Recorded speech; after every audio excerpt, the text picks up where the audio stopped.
வணக்கம் மக்களே. இப்ப நான் ஒரு சின்ன ஒரு வருத்தமான விஷயம் நான் சொல்றேன். இத கொண்டு போய் அந்த பூனைய கொண்டு விட்டு நான் அத இது பண்ணணும் இல்ல. 3 வருஷத்துக்கு முன்னாடி ரொம்ப சாவர நிலைமையில இருந்தா கொண்டு வந்து நான் வளர்த்துனத.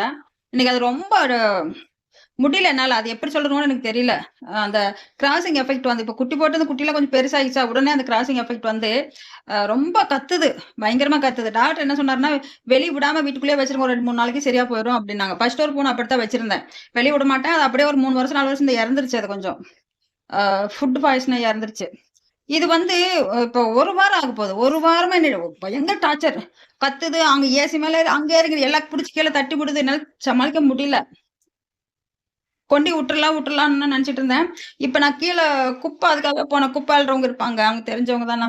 அவங்ககிட்ட போய் சொல்லிட்டு வந்துட்டேன். கொண்டு என்கிட்ட அந்த கறி, சிக்கன், மட்டன்லாம் வெட்டுற கடை இருக்குது. அங்க கொண்டு விட்டுருப்பா. என்னால சமாளிக்க முடியல. ரொம்ப டென்ஷன் பண்ணுது அது. ரொம்ப டென்ஷனா இருந்தா கத்துது பாருங்க. அது எனக்கு டென்ஷன் அதிகமான உடம்பு வலி தாங்க முடியல இருக்கு. நான் கிட்டத்தட்ட 2, 3 இந்த 1 வாரமாவே சமாளிச்சு பார்த்தேன். என்னால முடியல.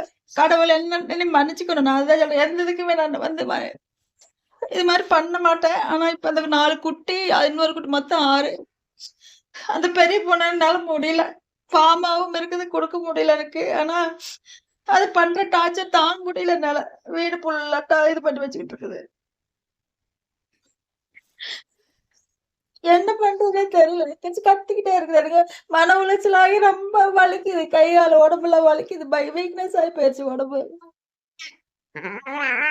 இந்த பூனைக்குட்டி தாங்க என்னால விடவும் முடியல. பாவமா இருக்குது. கத்திக்கிட்டே இருக்குது. என்னால சமாளிக்க முடியல. உடம்புக்கு ரொம்ப வலிக்குது என்னால. Tension over tension.